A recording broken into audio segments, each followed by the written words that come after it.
Pristatysiu šio webinaro svečius. Tai yra Andrius Kaikaris ir Vytenis Bentis, tai yra Adventikos kompanijos atstovai.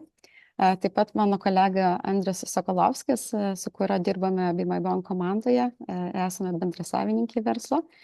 Iš pradžių papasakosiu apie BeMyBondą, nes galbūt irgi iš prisijungusių ne visi žinote apie mūsų veiklą. Ir tada žodį perduosiu Vyteniui, kuris papasakos apie Adventiką, ir tada pereisim prie klausimų. Jeigu turėsit klausimus, tai drąsiai kelkite ranką arba galite tiesiog įsijungti mikrofoną irgi klausti. Tik irgi norėjau pasakyti, kad turbūt su įrašu pasidalinsime ir su didesnė auditorija. Tai tiesiog turėkite omeny, jeigu kažkokie yra konfidencialūs klausimai, tada jau galėsite mum ir privačiai parašyti. Tai BeMyBond platformos idėja iš tikrųjų gimė prieš porą metų, kai kartu su Andrium sugalvojom tokią idėją, kad reikėtų sukurti skaitmeninę platformą, kur būtų galima leisti obligacijas. Ir tada porą metų iš tikrųjų aktyviai darbavomės, kad suprogramuoti visą infrastruktūrą, su kuria galbūt jūs esate ir susipažinę, kad žmonėm būtent palengvinti ir suteikti galimybę įsigyti tas obligacijas skaitmeniniu būdu. Dar 10 mėnesių iš tikrųjų laukiam, kol gausime licenciją iš Lietuvos banko, kad galėtumėm tą veiklą vykdyti. Ir jau startavome veiklą šių metų gegužės mėnesį. Tai iš pradžių keletą projektų jau esame paleidę ir sufinansavę būtent NT projektų. Tai buvo IKOS grupės projektai, SBA grupės projektas Vėjo miestelis, kuris bus tęstinis.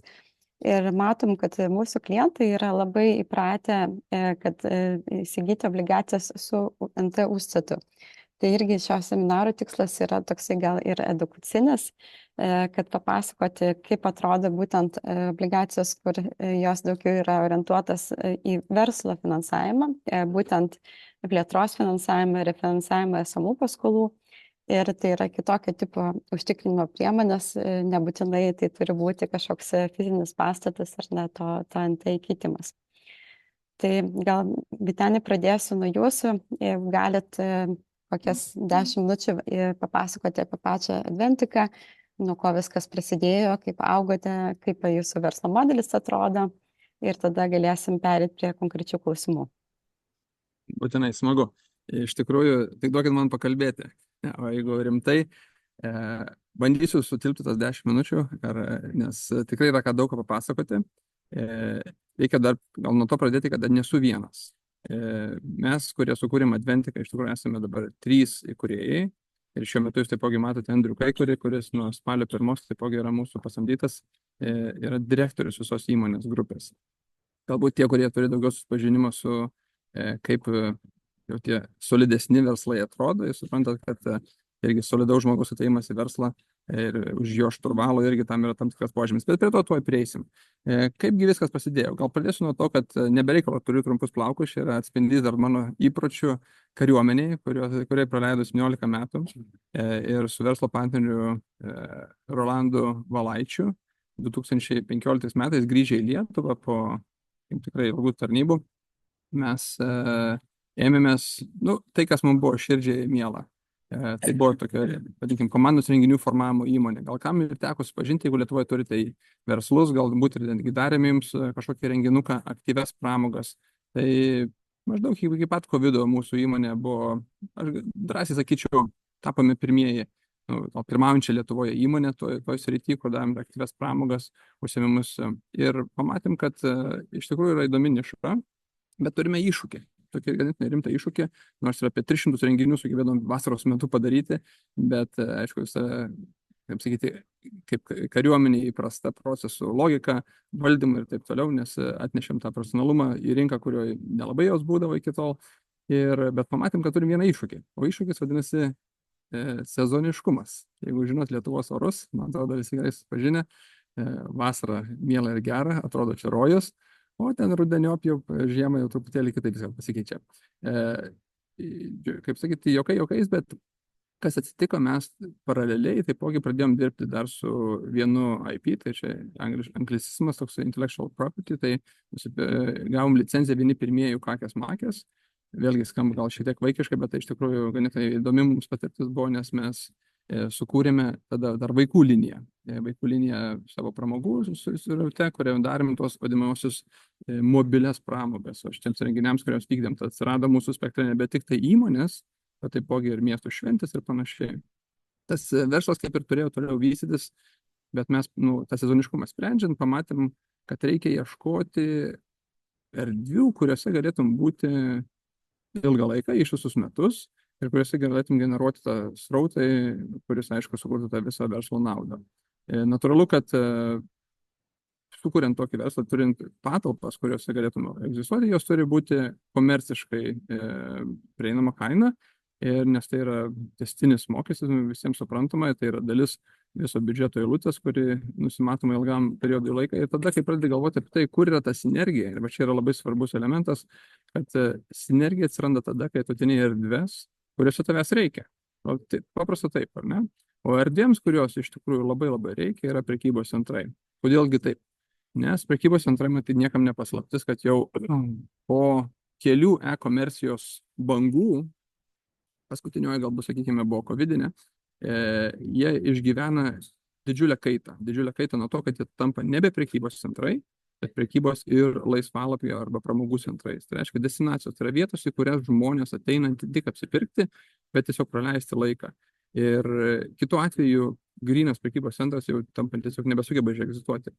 Kokią jie problemą sprendžia? Jie sprendžia labai aiškiai problemą, kad jiems šitam laisvalaikio užimtumui reikia profesionalių, solidžių, gerų, tvarių sprendimų, kuriais jie gali pasitikėti. Įsivaizduokit, prekybos centras, kai bando, nežinau, suteikti patalpas ir išnuomoti kokį nors vaistinį. Jiems tai nekyla klausimų, kas tą vaistinį operuos, tiesiog yra vienas arba kitas, bet jiems yra aišku, kad jie vaistinio operatoriai gerai žino, ką jie daro.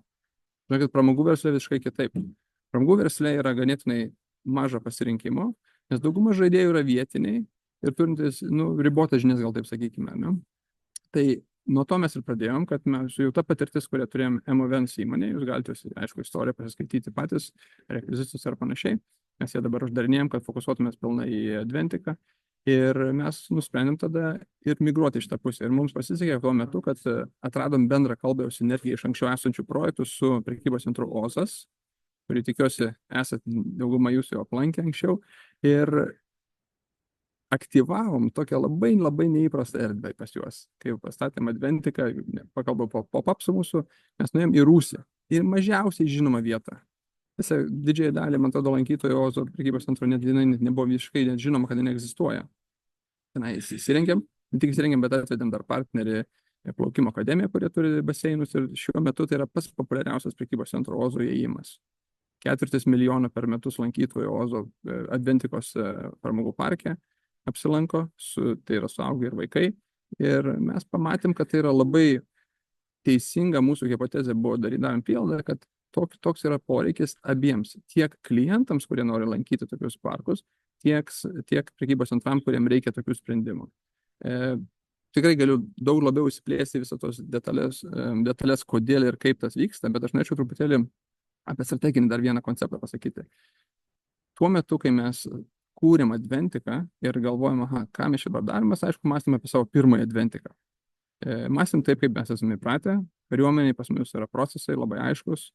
Pirmiausia žvalgyba, paskui planavimas, paskui operacijų įgyvendinimas, paskui yra rezultatų įvertinimas ir vėl ciklas susisuka, ar ne? Tai jisai yra, nežinau, iš kokių, sakykime, patirčių jūs ateinate, bet tikiuosi jums ganėtinai aiškus yra žingsniai, kaip mes tą darom. Lygiai taip pat padarėme su mūsų Adventika pirmąją, tačiau knibždėjo labai didžiulis noras įsitikinti, kad mūsų ta hipotezė, kurią mes teigiam, kad prekybos centras ir prekybos centrams reikia tokios erdvės, o klientams reikia tokio pramogų parko, jisai yra tinkamas ne tik tai šitoje specifinėje vietoje, ne tik tai šitoje specifinėse aplinkybėse. Ne? Ir todėl mes nusprendėme ne iš karto pulti plėstis Lietuvoje, o validuoti šitą mūsų modelį keliose naujose rinkose. Tačiau įvyko labai įdomus dalykas. Mūsų pirmoji atidarymo diena turėjo būti balandžio 1-20 metais. Kas nors prisimint, kas įvyko 20 metais? Kovo ten maždaug 16 dieną, ar ne? Tai nėra pats patogiausias laikas atidaryti šeimų pramogų parką, beje. Tačiau, ne tik tai.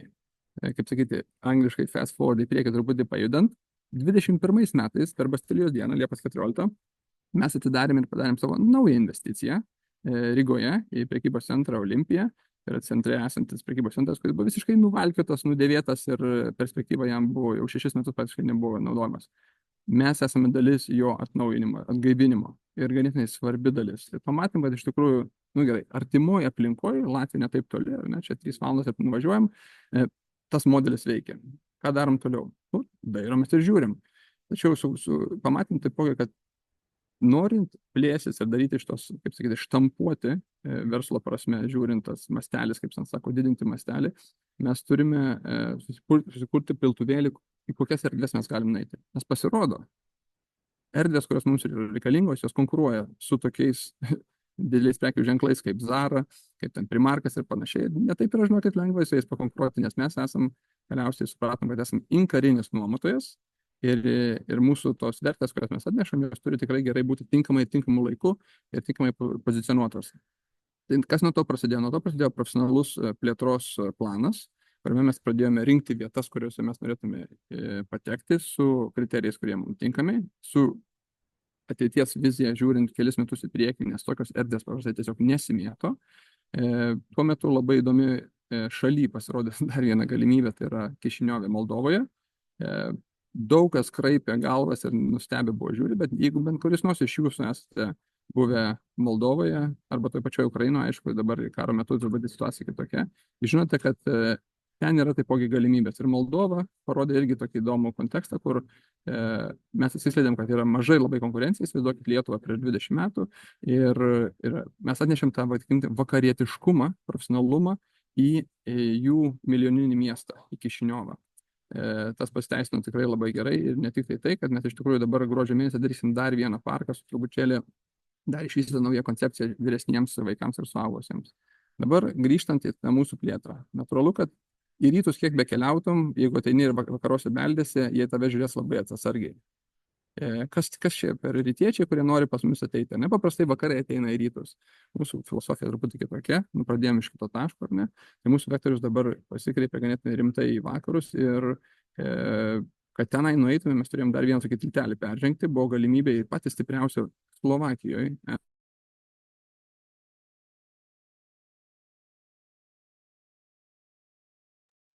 Vytenis gal užstrigo truputėlį, ar ne? Taip.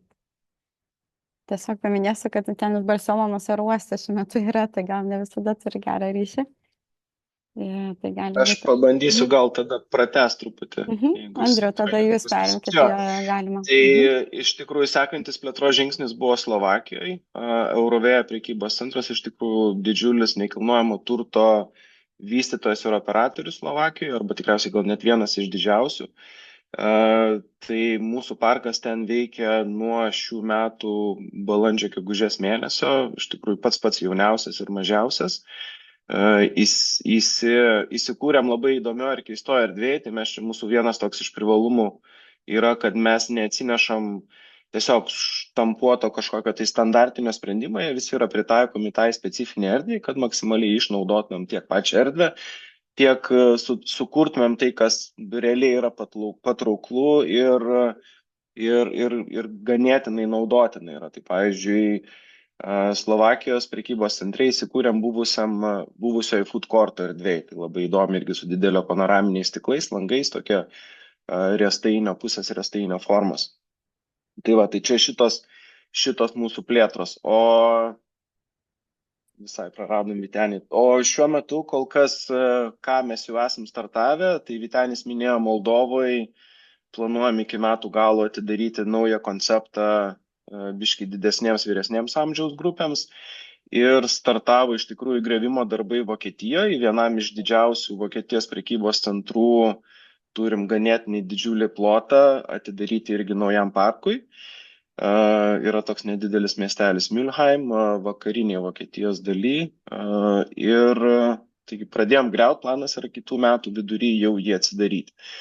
Tai va tokie va mūsų šuoliai, ambicija yra iki kitų metų galo turėti jau 8 vietas, nesakau parkai, nes biški atsiranda naujų irgi galbūt tokių ir brandų, ir konceptų šalia, turėti 8 vietas iki kitų metų galo. Tai va su tuo susijęs iš tikrųjų yra šitų obligacijų leidimas, tam, kad galėtumėm tokį staigų staigų šuolį pasidaryti ir prasifinansuoti, tarkim, tas pradinės investicijas. Tai nežinau, kiek man čia dar reikia plėstis. Man atrodo, Aš jau gal pridėsiu Vytenis dar. turėjo grįžti, jo, Vytenį gali Jo, grįžti į okei. eterį. Žiūrėkit, yra klasika, kai daug keliauja. Aš vakar iš vienos, kaip sakyti, labai įdomios konferencijos, kuri taip su pakvietimu, kur mes dalyvavom plečiant, vadinkim, tą piltuvėlį, dabar į kitą, tai taip ir lėkėmės pastoviai, o kai prie aerouosto interneto jungiasi, žinot, kaip viską būna. Tai gal tiesiog pabrėšiu labai, ką užgirdau, Andrius užsiminė, mažas miestelis Mülheim, pačioj tankiausioje Vokietijos dalyje. 30 minučių spindulių, 12 milijonų gyventojų. Tai galite įsivaizduoti, kad truputėlį mes turime visiškai kitą svorį, visiškai kitas kalibrą. Ir negi pas prekybos centras, jisai, kad suvoktumėt, jisai yra maždaug 2 Lietuvos Vilniaus Akropolių dydžio su investicija, kuria dabar atnaujinimui skirta 160 milijonų eurų. Tai toks smūgis visai kitokio lygio, ne? Tai mūsų tokie žaidimai, kad suvoktumėt tiesiai po pranešimo spaudai apie mūsų nuėjimą į Vokietiją. Mano pašto dėžutė užsipildė kvietimais bendrauti, kalbėtis iš Austrijos, iš Vokietijos įvairiausių kampų. Turime iš Suomijos, turime negi tą visą grupę, kuri yra tvarko Ikėjos, bet jie plečiasi dabar ir prekybos centrus, ir savo negi pramogų parkus svarsto, kurios galbūt negi mums operuoti. Nenoriu aš jumis, kaip sakyti, paaiškinti kitų spalvų, bet įdomu yra tai, kad piltuvėliai, natūralu, kad jie plečiasi ir auga, ir mes tiesiog noriu užbaigti, kad verslui kuriant ir suvaldyti šitą plėtrą, natūralu, kad yra labai svarbu susifokusuoti, labai aiškiai žinoti savo vertę, labai aiškiai žinoti, kur save mes pozicioniuojam. Bet pabrėšiu, kad Adventika ateina į rinką kaip profesionalus vidaus patalpose esantis pramogų visai šeimai parkų statytojas ir operatorius. Tokių žaidėjų pasaulinėje rinkoje yra labai nedaug. Kodėl? Todėl, kad ir žinoti, kaip sukurti ir pastatyti, ir operuoti mokančių yra labai mažai, o tai darant, turint didesnį mastelį, yra visiškai ant vienos rankos pirštų skaičiuojama. Taip, vietinių žaidėjų yra daug. Bet mes jau labai gerai supratom, kad su vietiniais žaidėjais nereikia netgi daug vargti, nes jų mąstymas ir jų, vadinkim, ir kaip aš skambėt, jų klaidos, galbūt yra jų patirtis, ne? Ir dažniausiai, kaip pavyzdys, pavyzdžiui, būtų kainodaros klausimai, tas pats netgi įvaizdžio klausimas. Pas mumis yra parkas, kuris ateina ir apgalvotas yra nuo kiekvienos mažiausios detalės iki, vadinkim, strateginių sprendimų, tokių, kad mes suprantam, kad ateiname į erdves 10 + 5 metams. Tas yra plius metas, kadangi turime galimybę, tuo į povilą atsakysiu, irgi labai geras klausimas. Po 10 metų mes turime galimybę pratęsti mūsų nuomą, jeigu mes prisijėmame sprendimą. Dabar, kad jūs suprastumėt, jeigu mėgstate skaičiuoti, jūs galite suvokti, kad nuoma, kurią susidarė, ir ta nuoma turi būti tikrai komerciškai priimtina, karinio nuomotojo nuoma, ne?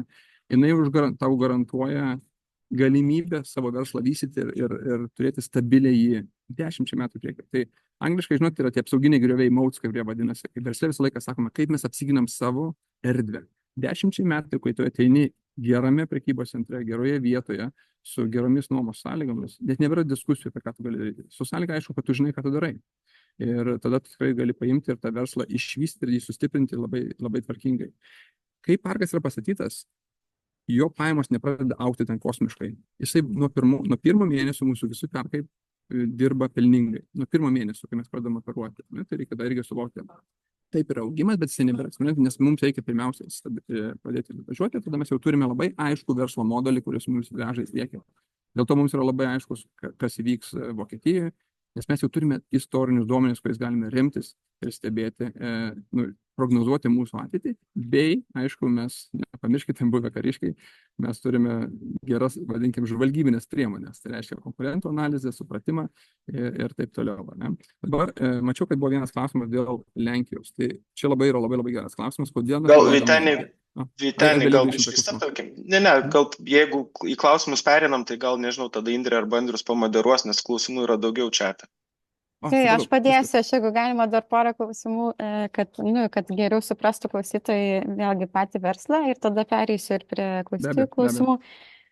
Klausimas gal toks pats pirmas apie savo lankytojus. Jeigu gali papasakoti apie mažuosius, apie didžiuosius, kuriuos atveda, ar ne? Vienareikšmiškai. Ir kaip juos pritraukėt, kokias lojalumo programas turit, kaip tuos srautus užtikrinat tiek, kiek jūs galit pasidalinti informaciją. Vienareikšmiškai. Tai jau vieną skaičių tikrai girdėjote, pačioje pradžioje paminėjau apie 4 milijono lankytojų prekybos centre Ozas. Gali dabar labai lengvai išsivesti savo koreliaciją tarp demografijos, ar ne, konkurencingumo. Lietuvoje, jeigu Vilniuje gyvenate daugiau mažiau ir suprantate šitą nišą, jūs žinot, į kokius parkus jūs savo vaikus vedate, ar ne, ir kokie yra srautai, kurie ir galimi, kai operuoja tvarkingai ir profesionaliai, ar ne. Tai pas mumis Adventikos konceptas yra orientuotas į šeimas, ir aš tikrai noriu pabrėžti šeimas su vaikais iki maždaug 12-13 metų. Tas yra amžius, beje, mūsų visų tėvų, tai kūrėjų vaikai yra maždaug tokio amžiaus, nes mes, kai jos kūrėm Adventiką, mes pradėjom nuo 7-8 ir dabar jie, jau truputėlį užaugę. Ne? Tai jis buvo kūrimas su supratimu ir su labai gyvais, kaip sakyti, žmonėmis, kuriais mes galime iš karto sakyti, jeigu jau nieks neteis, tai bent mūsų vaikai turės kur nueiti. Jokiais, bet supratimas, dėl ko tas amžius yra labai įdomus, nes iki to amžiaus sūnus ar dukra yra pasiruošę su jumis apsikabinti, nori pamatyti, kaip jūs šokinėjate ir džiaugiatės kartu su juo ar ją, kad ir truputėlį, bet tai yra dar tas ryšys, kuris yra, vadinkime, vaiko ir tėvų ryšys. Paauglystėje tas ryšys yra pasikeičiantis. Ir paaugliams, kai yra kuriamos erdvės, kuriuose yra labiau mąstoma per bendruomeniškumą grupėmis, ar ne, kur yra tada jau tas kita dinamika. Ir prie viso to reikia suvokti saugumo klausimą. Žiūrėkit, kariuomenė mumis išmokė vieną dalyką.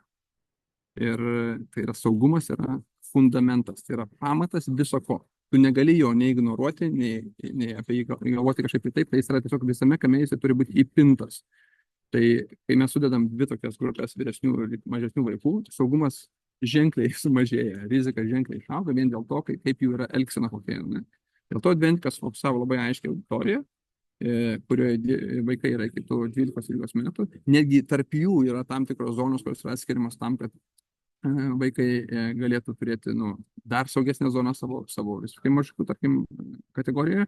Ir to pasiekoje mes turime, sakyčiau, tikrai iš mūsų žvalgybos surinktais duomenimis saugiausias erdves, kokias mes esame matę.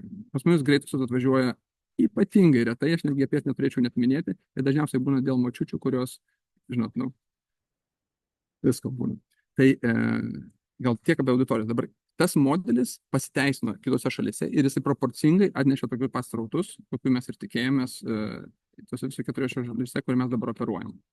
Tai jo keisti nematome prasmės, kas yra tikrai svarbu suvokti, kad dar apie verslo modelį truputėlį, galbūt įdomi dalis yra tai, kad turint labai aiškius išlaidas labai aiškias, nes mums yra beveik visos išlaidos yra fiksuotos. Kintamųjų kaštų praktiškai nėra. Nes ir labai santykinai paprasta yra prognozuoti tiek srautus, tiek pelningumą projekto ir tas pelningumas, apie kurį mes kalbam, kurį jūs matėte mūsų informacinėje dalyje, jisai yra validuotas ne tik tai mūsų pačių, bet šios industrijos. Aš kalbu angliškai vadinasi Family Entertainment Centers. Tai jie gali būti ir pavyzdžiui trampolinų parkai, gali būti kažkokie elektroniniai kartingai ir taip toliau. Jis yra validuotas įvairiausiose rinkose, nuo Prancūzijos iki Anglijos, nes aš su jais bendrauju, aš jų skaičius irgi matau. Ir taip pat mes esame nariai Lios tarptautinės organizacijos, vadinasi AJAPA, kur yra apjungia visus pasaulio šioje industrijoje esančius žaidėjus. Ir tie skaičiai yra labai gerai visi matomi ir mes su 35-40% EBITDA maržomis iš tikrųjų pozicionuojame labai tvarkingai ten, kur sveiki verslai ir turi būti. Čia nėra nei stebuklas, bet yra būtų stebuklas, jeigu mes to nesugebėjom padaryti. Tai jeigu pažiūrėtumėte į konkurentus, kurie operuoja kelis kartus žemesnėse maržose, tai reiškia, kad jie kažką neteisingai padarė. Netokią nuomą susidarėjo, netokią kainodarą pasileido, netiek kitaip visai investavo. O investicija irgi yra labai fiksuota, apie jos, nežinau, kiek mes čia norim, per daug nesiplėsiu, bet tiem, kas domina, be abejo, galiu irgi pasidalinti daugiau tos informacijos. Jūs matysite, kad matematika negi pasiemus, kaip sakyti, servetėlę galima labai greitai suskaičiuoti ir pamatyti, kodėl jinai tokia yra solidi, tvarkinga. Kas yra svarbu, tai suvokti, kad jinai ne per naktį atsiranda, šitą parkų visą grąžą ateina, pas mus ROI, kaip suprantate, ir to yra iki 3 metų kiekvieno parko. Gal tiek, Indrė, užtenka gal? Jo, gerai, Galiu- dar vat, įdomu apie pajamų struktūrą ir tu paminėjai konkurentus, ar ne, kad vis matom Vilniui, tarkim, atsidaro naujų centrų. Dabar čia irgi gal pavadinimais neminėsiu, bet tikrai gavom ir klausimų iš potencialių iš esmų investuotojų, kad o kaip jie sako apsigina nuo konkurentų ir kaip nenutraukia tų srautų, kuriuos jūs turit, ar ne, ką jūs darot, ar nuolat tada keičiatės, galbūt prisitaikot prie tos konkurencinės aplinkos. Tai, Indrė, puikus klausimas, arba apie klausimų virtuvę. Tai pirmiausia, gal pasakysiu taip, kad mes jau turime istorinius duomenis, nes konkurentų atėjo ne vienas jau. Ir galiu taipogi parodyti mūsų realius lankomumo duomenis ir suprasti, kad mes net neturėjom tų vadinamųjų kažkokių didelių nukritimų ar panašiai. Dabar klausimas yra dėl ko ir kas čia vyksta. Ne? Galima pasakyti gal kelis akcentus. Pirmas, tai kad žaidėjų konkurentų visą laiką, bet tokioje rinkoje visą laiką juos ras. Tai natūralu. Kai tu kažkas panalizuoja situaciją ir mato, kad yra tam tikri pelningumai, ateina noras irgi įeiti tą žaidimą, susiklošius aplinkybėm. Bet yra dar kitas didžiulis spaudimas. Prekybos centrams nelabai bėra pasirinkimo. Ir aš kalbu dabar, kai kalbu prekybos centram, aš kalbu prekybos taškams netgi. Ne tik tai tie mūsų didieji, man atrodo, prekybos centrus galiu paminėti, Ozas, Akropolis ir panašiai, ne tik tai jiems yra svarbu, ar ne? Svarbu taipogi mūsų tiems, jie vadinasi kaip čia, prekybos taškai, aš vadinčiau kaip ten centralinė parduotuvė, kaip Mada, ar ten Bigas ir taip toliau, ne? Tai jie turi kitokias erdves, jie turi kitokius apribojimus ir taip toliau. Tai nieko nestebina, kad iš tikrųjų iš jų ateina didžiausias spaudimas susirasti kitus žaidėjus. Taip. Dabar, kad galėtum normaliai konkuruoti, tu, kaip minėjau, pirmiausia, turi ateiti į rinką su labai gera, dviem gerais komponentais, su gera nuomos kaina ir su suvaldytom investicijom. Jeigu jūs nori pasianalizuoti tos, sakykime, per pastarosius porą metų ar 3 metų atėjusius naujus konkurentus, pasižiūrėkite, kokios buvo jų investicijos, kurios yra kelis kartus didesnės negu Adventikos, ir pažiūrėkite, kokios yra jų nuomos, kurios yra irgi 40% didesnės negu abudu kintamieji ne jų naudai, ar ne? Tai gal tą pasakysiu. Ir viso to neužtenka vien turėti komercinę pradžią gerą. Tas yra svarbu, vienareikšmiškai. Reikia žiūrėti, kokį tu produktą arba paslaugą. Mūsų atveju tai yra paslauga. Produktas, aišku, ką mes pastatom, bet paslauga realiai, ką mes teikiame. Kiekvieną dieną, pamirškime, esame paslaugų sektoriuje, vadinasi, mes šypsomės, mūsų personalas sugeba aptarnauti žmonės maksimaliai gerai, nes tai yra tas emocinis ryšys, kuris suteikiamas paslaugos teikimo metu. Ne? Tai nieko nuostabos, kas yra paslaugų sektoriuje. Tai, kad tas įvyktų, tu turi sukurti saugią, malonę, jaukę, patikimas erdvę, kurioje žmonės norėtų grįžti. Ne? Jeigu tu, ir čia dabar vėlgi nevardinsiu, ateina klientas ir mato pastoviai dulkės, chaosą, netvarką, nesaugią erdvę, kokie būna sprendimai po to, pabuvau, nebegrįšiu. Aišku, paskutinis elementas, apie kurį minėjau, tas yra kainodara. Dabar, bet kainodara yra išvestinis reikalas. Jeigu startuoji su didelė investicija ir aukšta nuomos kaina, natūralu, kas tu belieka kažkaip atsimušti tą per kainodarą. Tai čia, bet čia yra išvestinis reikalas ir dažniausiai yra pasiekmė pirminių sprendimų, kurie buvo priimti. Ar paaiškinu situaciją, Indrė? Gerai, ir dar apie struktūrą pajamų įdomu, ar čia jūs, kaip čia daugiausia sugeneruoti iš tų vienkartinių atėjimų, kiek tų lojalių yra grįžtančių klientų, ar čia iš tų gimtadienių, nes girdėjau tokią statistiką, kad vien Lietuvoje yra apie 15 000 gimtadienių jau atšvęsta, reiškia, Oze. Konkrečiai, tai man atrodo pakankamai įspūdingas skaičius. Tiesiog kaip įdomu, kaip struktūrizuojat savo pajamas, iš ko jas gaunat. Labai geras klausimas ir labai lengva bus jį atsakyti. Šitoje industrijoje pajamos ateina iš 3 šaltinių. Tai klausimas, tai kaip jas pasidalina. Ne? Pirmas šaltinis yra, tai vadinėjami tie užeinantys lankytojai, angliškai walk-inai, ar ne? Tai tiesiog žmonės, kurie ateina specialiai arba praeina, mūsų atveju dažniausiai ateina, nes mes patys vykdom savo rinkodarinius veiksmus ir, kaip sakyti, statom tą ryšį su klientu. Tai yra tas, ne? Pas mumis jisai yra apie beveik pusę mūsų srautų, beveik pusę mūsų pajamų, nepilnai yra apie 45% žinai. Kita dalis, labai labai svarbi, aš sakyčiau, negi ypatingai pačioje pradžioje, bet ilgalaikį perspektyvą ne ką mažiau svarbi, tai yra gimtadienį. Tai yra šventės, grupinės šventės. Dėl ko aš nenoriu pabrėžti žodžio gimtadienį, nes Pasirodo, kitose kultūrose nebūtinai vien gimtadieniai. Pavyzdžiui, Latvijoje yra vardadieniai, kurie švenčiami labai rimtai, ar ne? Tai yra proga ateiti su būriu draugų, vaikų kontekste, ar ne? Ir pašvęsti kažkokią vieną kitą progą. Tai yra dėl, aišku, tai yra mastelio efektas, tai yra būdas, kaip staiga apie tave sužino visai kitaip. Ekonomiškai galbūt yra truputėlį vidutinis čekis nukrenta, bet augimas, matomumas, aišku, išauga ženkliai. Tai sudaro likusiai kažkokį 50% pajamų, ne? 55%. Likusiai 10% mūsų atveju yra kas?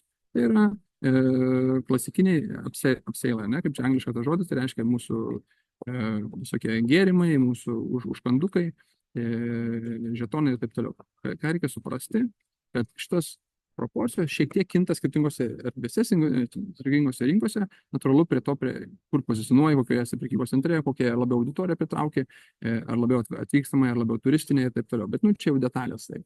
Bet toks maždaug yra pajamų struktūros ir pas mus yra labai skaidru, iš tikrųjų visą kas matosi, nes visos pajamos labai greitai atkeliauja tiesiai mokėjimo kontekste per kasas arba online. Tai viskas paprasta.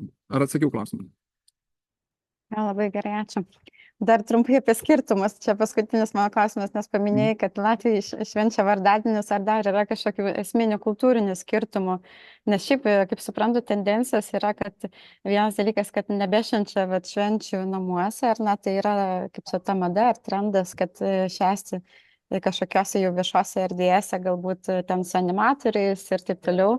Ir kaip suprantu, kad yra mada šventes daryti darbo dienomis, ar ne, kad anksčiau galbūt daugiau savaitgaliais gimtadieniai vaikų, bet dabar jų tiek yra daug, kad ir antradieniais, ir trečiadieniais, ir ketvirtadieniais švenčiat gimtadienis. Tai įdomus pastebėjimas, taip, sutinku.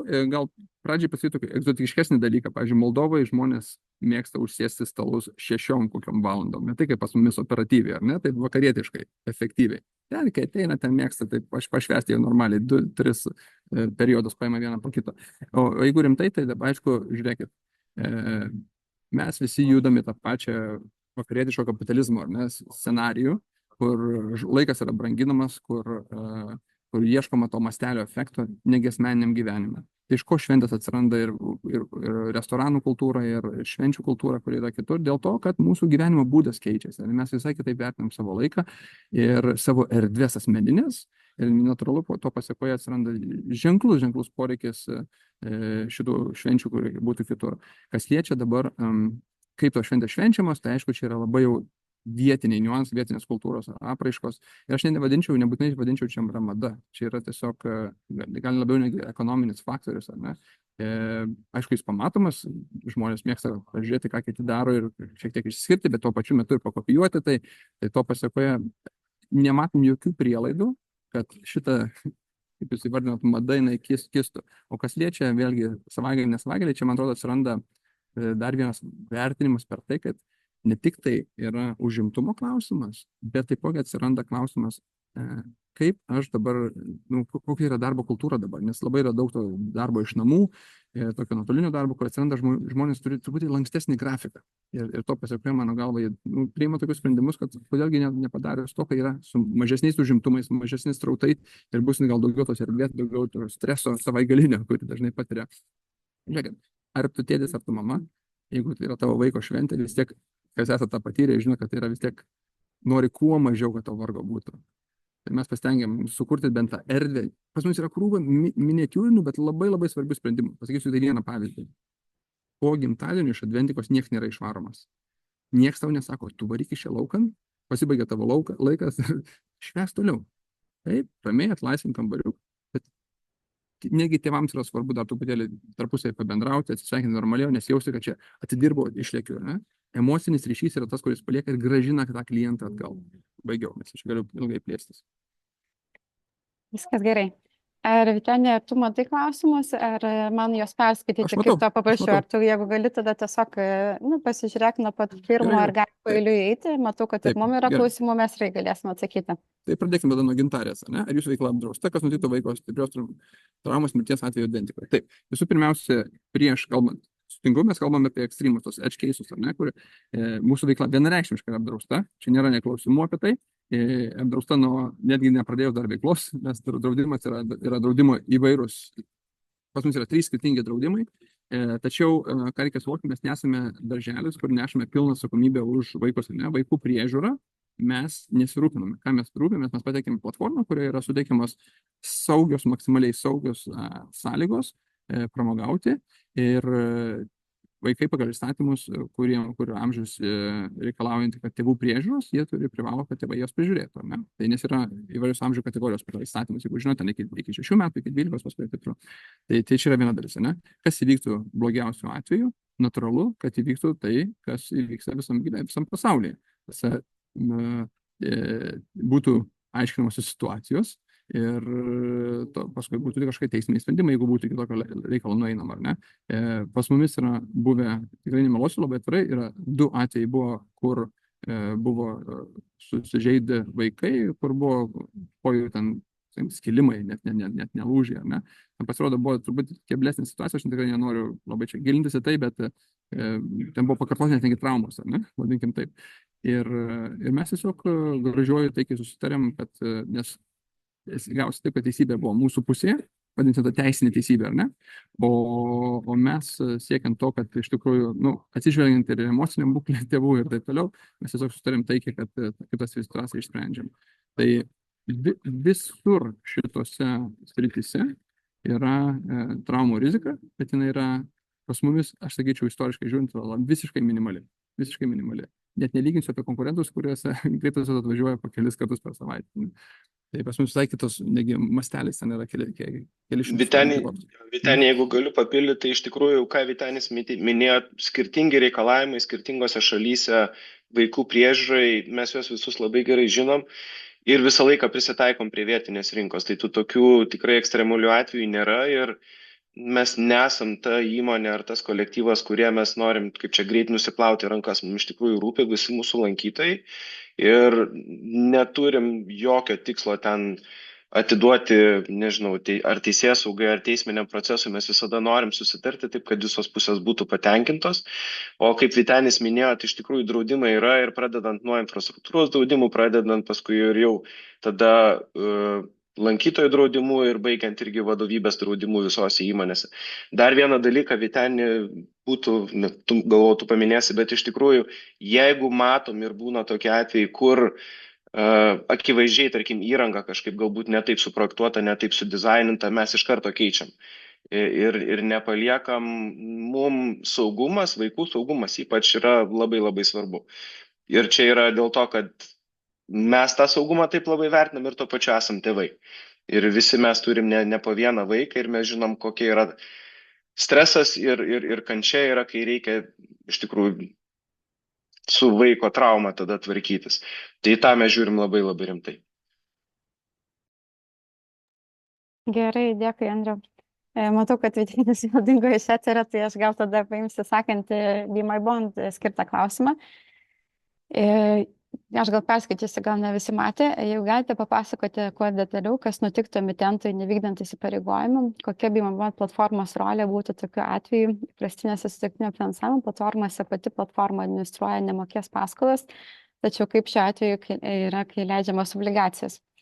Tai čia gal irgi priminsiu truputį, kuo skiriasi, kai yra obligacijos ir kai yra sutelktinis finansavimas. Aišku, mes turim tokią kaip hibridinę versiją, bet būtent obligacijų instrumentas leidžia turėti patikėtinio rolę, tą vadinamą trustee. Tai šiuo atveju irgi Adventika turi sutartį su tuo patikėtiniu, kuris prižiūrės, kaip sekasi Adventikai vykdyti savo finansinius įsipareigojimus. Ir jeigu bus kažkokie probleminiai atvejai, tuomet jau perims, kaip pasakyti, valdymą situacijos ir atstovaus obligacijų savininkų interesus. Ir tai yra visiškai normali praktika. Aišku, mes irgi labai atidžiai žiūrėsim tą situaciją, bet tai yra jau patikėtinio rolė oficialiai valdyti tą situaciją.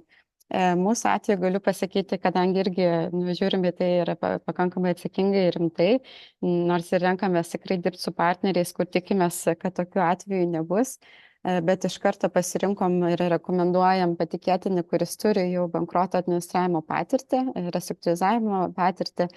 Tai normaliuose turbūt situacijose būtų, kad patikėtinis būtų daugiau teisininkas ir tuomet persamdytų jau bankroto administratorių, kad užsiimtų tą veiklą. Mūsų atveju mes vieną žingsnį kaip ir jau žengiam į priekį, praleidžiam ir sakom, kad mes norim iš karto, kad būtų labai rimtas bankroto administratorius, kuris įsijungia jau, jeigu yra kažkokia probleminė situacija. Ir tiesą sakant, kol viskas gerai, tai investuotojai net nemato to patikėtinio, mato dokumentacijai, kad jis yra nurodytas, jo kontaktai yra nurodyti, bet jisai jau daugiau išlįstų viešumą, būtent jeigu būtų tokios probleminės situacijos. Ir aišku, tada jau būtų žiūrima, ar eina kažkokios, tarkim, sustarimo reikalai ar neatidėti mokėjimai, galbūt šiaip oficialiai iš karto, jeigu yra tam tikrą laiką vėluojama ir mokėti palūkanas, jeigu negrąžinama yra skola, tai yra jau automatiškai deklaruojamas toks kaip defaultas, ar ne, oficialiai vadinasi. Ir tuomet pagal situaciją, aišku, priklausomai kokioje finansinėje situacijoje įmonė yra, jau sprendžiami tolimesni veiksmai.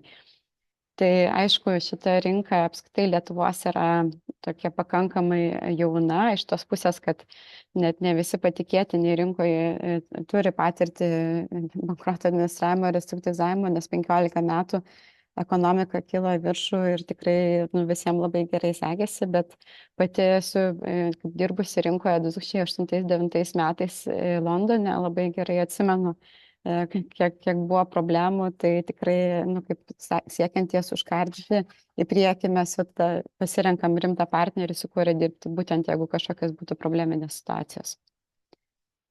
Dabar, kokią įtaką turėtų pačios BIMABOM platformos bankrotas emisijų išplatintų per platformą ir nevykdančių įsipareigojimų sėkmingam administravimui?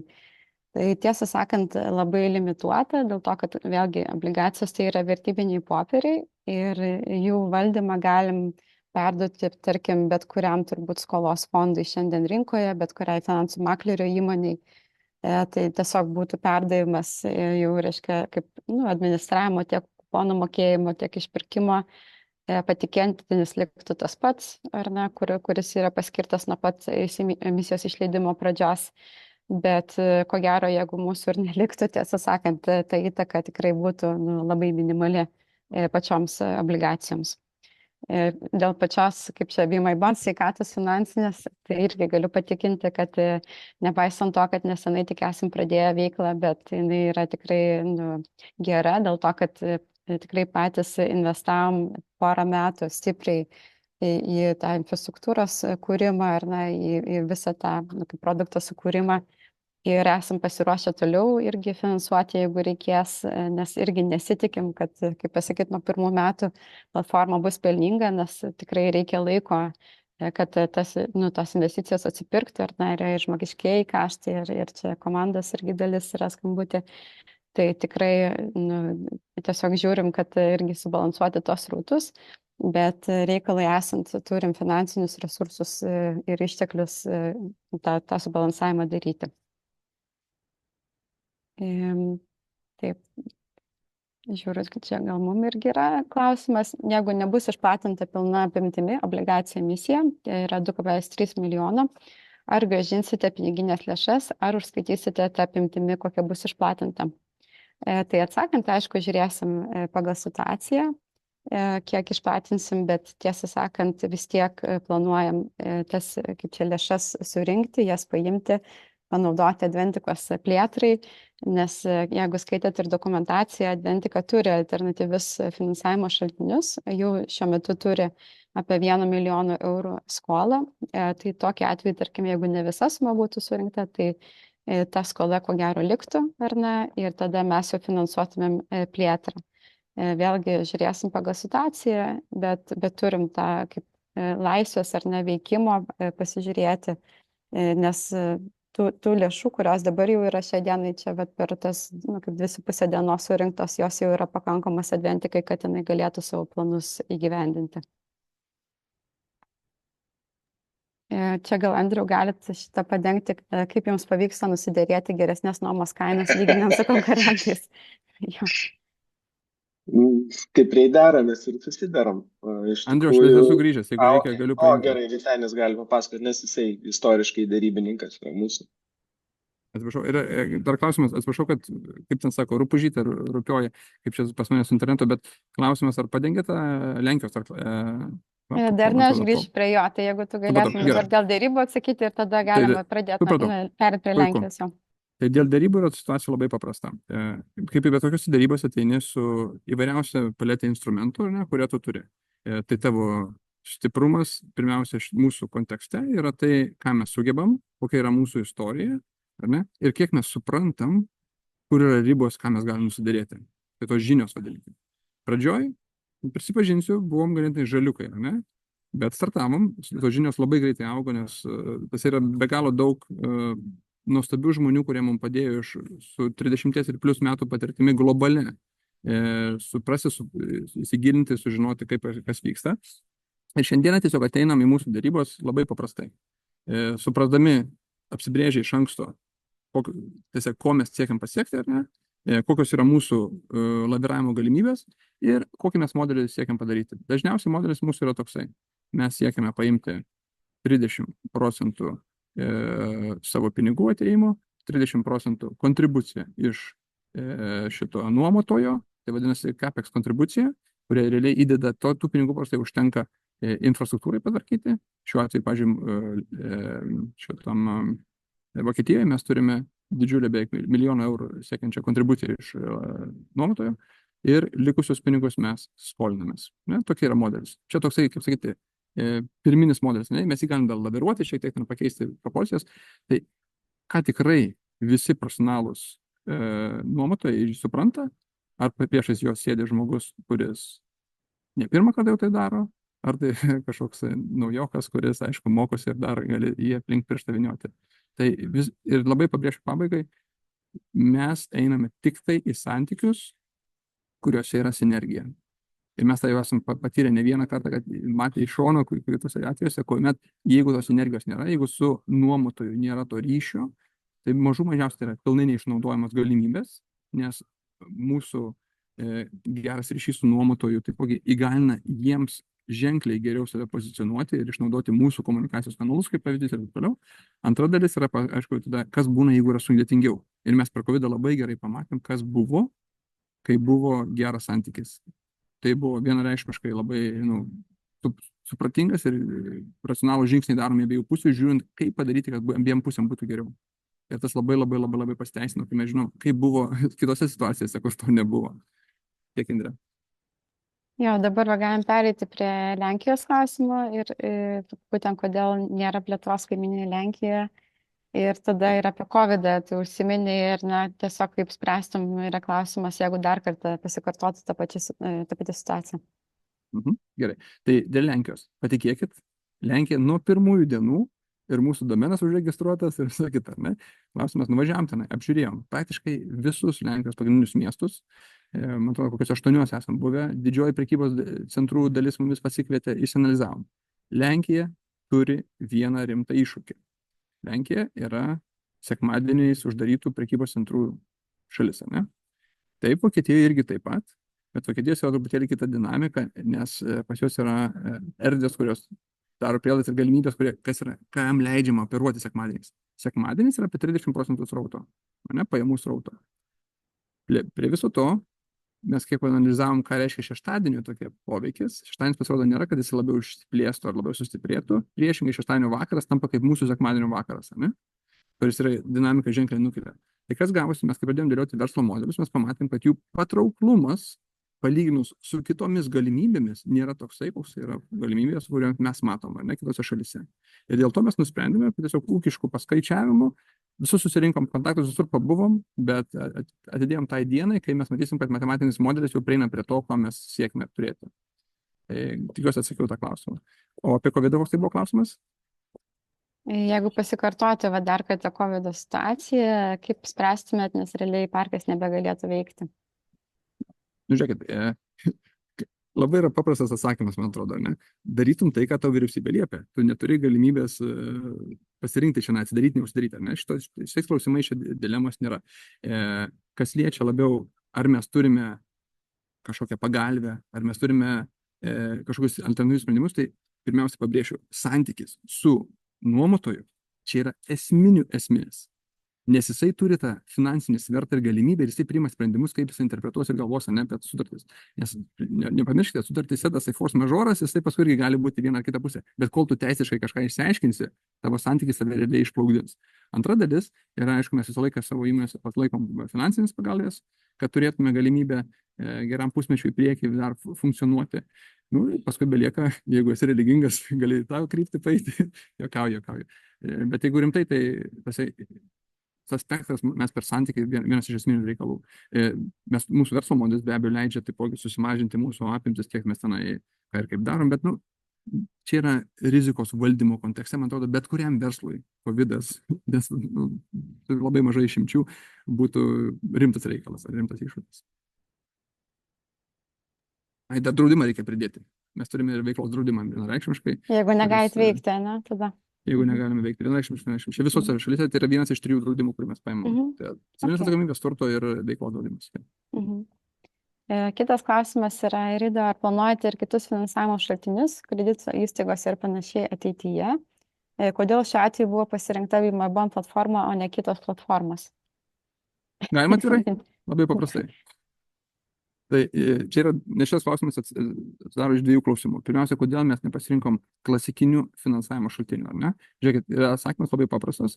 Bankinės paskolos, beje, mes vieną bankinę paskolą labai rimtai svarstėm ir mes gavom tikrą pasiūlymą, labai panašus į tai, ką mes dabar reizinam, bet problema buvo tokia, kad bankinės paskolos ateina dažniausiai ten, kur tu operuoji, o Lietuvoje, kada mes operuojam, bankinės paskolos jos neapima tarptautinės plėtros.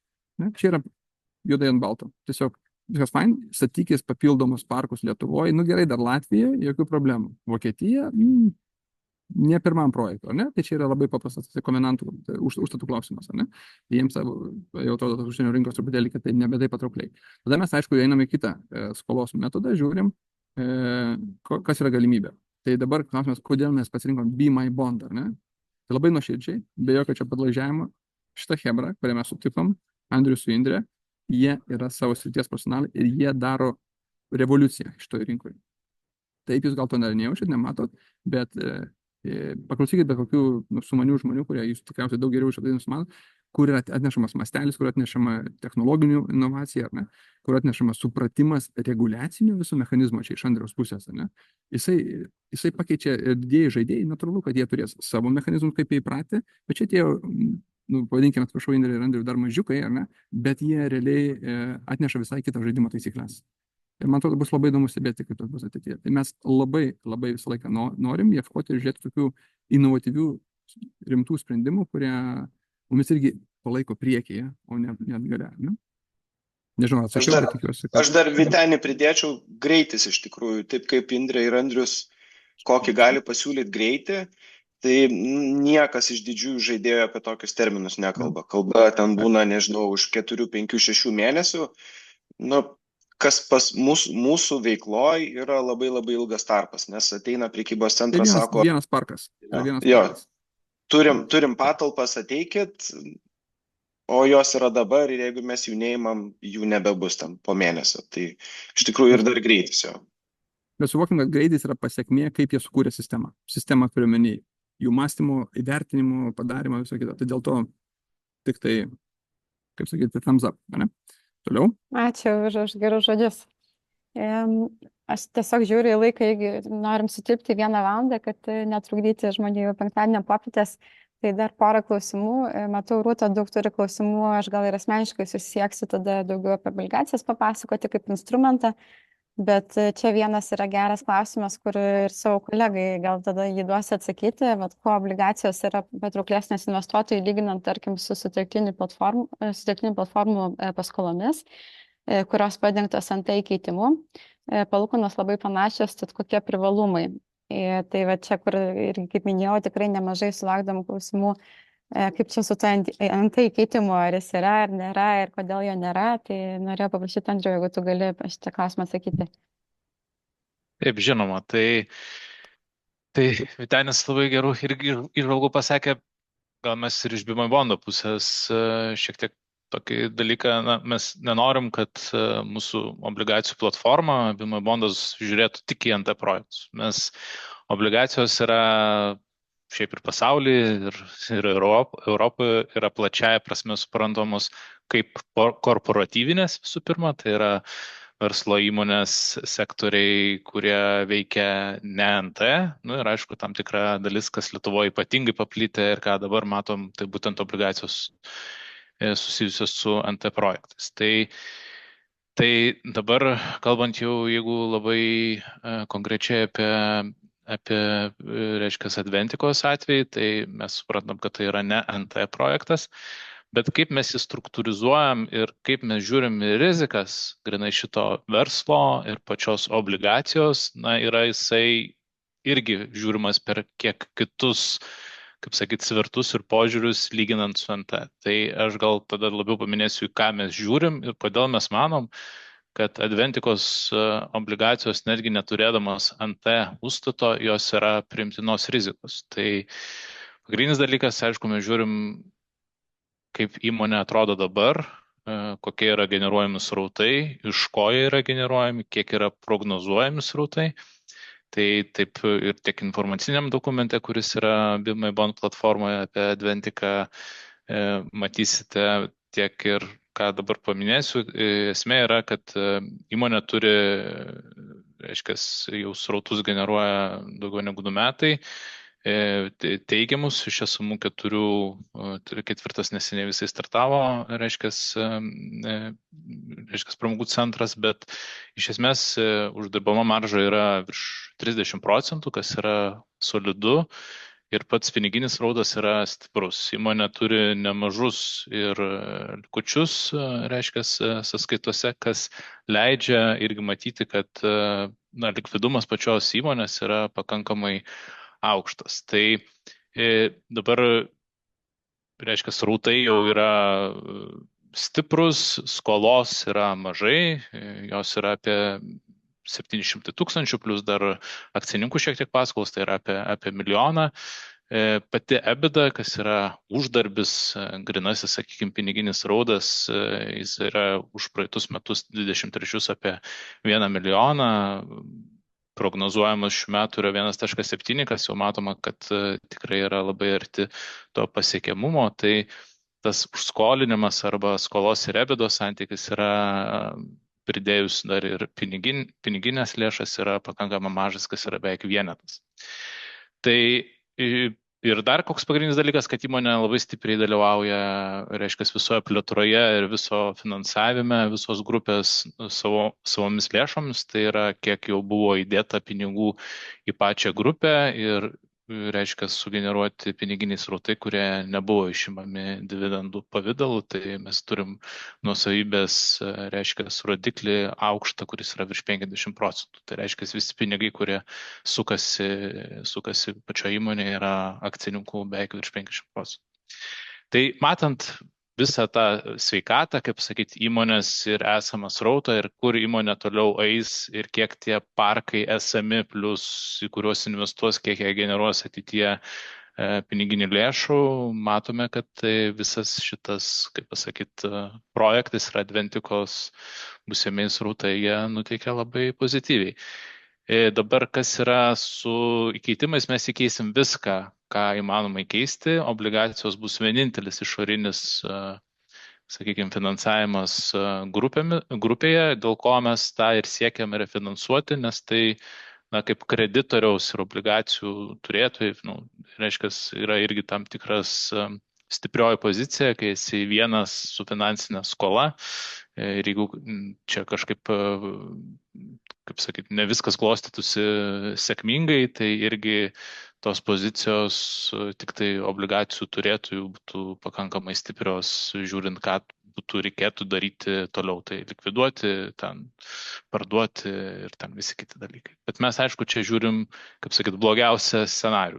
Reikėtų visam pradžiai žiūrėti, ką įmonė daro, kaip jinai atrodo dabar ir tiek. Tai dabar tas, na, čia šiek tiek galbūt ir revoliucija, tai daug kas, aš suprantu, kad žiūri, koks bus NT įkeistas LTV ir tai viską pasako apie riziką. Na taip, čia turbūt, jeigu mes tik tai galvosim apie NT projektus, gal tas ir tiesa, bet jeigu mes galvojam apie obligacijas plačiaja prasme, tai be abejo, kad mes turim žiūrėti ir korporatyvinės ir mes būtent su šito projektu norim ir edukuoti ir rinką, būtent ir mažmeninių investuotojų, kad irgi, kaip sakyti, ir skaitytų, ir domėtųsi, ir žiūrėtų, reiškia, apie įsigymą obligacijų, ne tik tai NT projektų ir įmonių. Gerai, dėkui. Matau, kad jau mažai liko laiko, tai gal paskutinį atiduotų klausimą Vyteniai.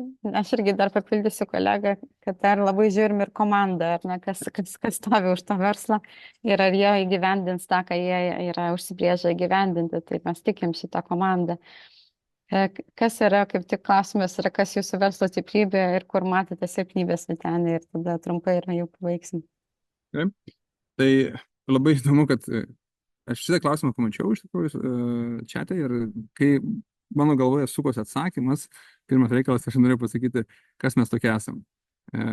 Dėl ko tai yra, nežinau, čia aš pats baigęs mokslus, suprastumėt, Jungtinių Amerikos valstijų karo akademijoje Napolyje, Andrius beje, kai kuris irgi ten pat, tai mes truputį išmuštruoti amerikoniškos mokyklos, Rolandas savo karinių požiūrį lygiai taip pat. Mes su Rolandu kai kūrėm verslą, grįžtant prie tos komandos, kūrėm verslą, M1 kalbu, ne? Patikėkit, nebuvo ten viskas iš karto rožiam plotą, ten buvo rimtų minusų ir panašiai. Šiandieną mes jau esam 9 metus kartu, negaliu pasakyti nei vieno atveju, kad su Rolandu būtume turėję tokį rimtą susipykimą, netgi kai buvo labai labai sunku. Tai va tas gebėjimas racionaliai įvertinti, bet tokią riziką, bet kokią situaciją. Aš kalbu apie COVID-ą, kuomet mes buvom investavę tikrai visus savo sukauptus pinigus, ar ne, į Adventiką, kaip minėjau Andrius, kad yra didžioji dalis mano pinigų atėjo iš akcininkų, tai mes ne tik kad tikim, mes, kaip ten sakome, pas mus nėra plano B, mes imam, pastatom ir padarom. Tai komandos tas gebėjimas per bet tokius sunkumus praeiti, man atrodo, leidžia mums daryti prielaidas, kad mes ir per lengvumus praeitim gerai. Ne? Tai čia viena dalis. Antra dalis, jeigu taip kalbėti apie pačią jau tą industriją, ne? Apie tą rinkos industriją, reikia suvokti, kad šita industrija, jinai globaliam mastelėje, jinai labai stipriai labai auga. Aš nenoriu jūsų, kaip sakyti, vilioti ir pasakoti, kokių mes esam galimybių gavę, jeigu tai mes sustiprėsim iki tam tikro lygio. Kalbu apie globalias galimybės, ne? Nes tokių žaidėjų, kurie turi ambicijas, kokias mes turim, šito industrijoje yra labai labai labai mažai. Ne? Tai mes, kai žiūrim per šitą stiprybę, mes matom, kad yra, kaip ten sako, kai ateini surfinti, ar ne, tu ieškai tos bangos. Ta banga, jinai keliauja ir ta banga panašu, kad jinai yra tikrai ilga ir galinga. Ir būti jos dalimi, verslo prasme, yra tikrai logiška mūsų vertinimu ir manimu. Nes žmonija iš tikrųjų ieško patyriminių paslaugų, o ne priešingai. Tai čia yra dabar silpnybių kontekste, tai aišku, yra tai, kad jeigu mes nesuvaldytume procesų. Ir dėl ko mes atėjo Andrius pas mumis į komandą, Andrius Kaikaris, nes pas mumis du Andrei, jeigu žiūrite, kad nesimaišytumėt, dėl to, kad mes galėtume susifokusuoti į kūrėjų komandą labiau į tą plėtrą, į tos dalykus, kuriuos mes iki šiol tikiuosi gerai darome, o Andrius atneštų savo tą operacinę patirtį, kur sako, hebra, gerai, spėsim užaugti, žingsnis po žingsnį, bet padarom taip, kad tikrai būtų viskas gerai. Procesai, komanda, visa kita, ne? Tai tame lygmenyje mums yra, čia yra mūsų ta, vadinkim, silpnybė, jeigu mes nesugebėtume to suvaldyti. Bet aš sakyčiau, jeigu mes jau proaktyviai žiūrint, tai imamės veiksmų, žiūrėti, kad tas nevyktų. Natūralu, kad yra, jeigu taip tikrai kalbėti apie rizikas, COVID rizikos. COVID, aš sakyčiau, ta prasme, kai yra tos in extremis situacijos, kurios tu negali numatyti, tos black swan, tos juodosios gulbės. Bet, jeigu mes jų bijotume, mes jų nieko nedarytume. Aš tikrai ramiai būčiau sėdėjęs ir iki šiol dirbęs valstybinį darbą, ne, kaip tarnavęs ir tą darymą. Bet yra ta aistra imti, padaryti ir padaryti iki galo, nepriklausomai nuo kokios ir bebūtų situacijos. Gal baigsiu tiek tada. Gerai, tai ačiū labai, ačiū ir pašnekovam, ačiū klausytojams, tikrai, kad išlaikė dėmesį. Tai šitą informaciją irgi pasidalinsim ir mūsų visose kanaluose komunikacinėse. Tai tikiuosi, kad buvo įdomu paklausyti. Man asmeniškai labai įdomu, tai manau, kad kartosim tą formatą ir ačiū iki kitų susitikimų. Dėkui. Indrė, jeigu nesunku, Mhm. galim pasakyti, kad jeigu tik kas nors nori susisiekti su mumis tiesiogiai, paskambinti, pakalbėti, per jumis tikrai mielai. Jokių Gerai, problemų, būtinai. žinokit, mes nesam kažkokie uždari ar nepasiekiami žmonės, nes visus klausimus galim atsakyti tiesiogiai irgi. Ačiū labai visiems. Gerai, Jūs dėkui. nuostabūs. Jo. Dėkui. Ačiū. Ačiū, iki.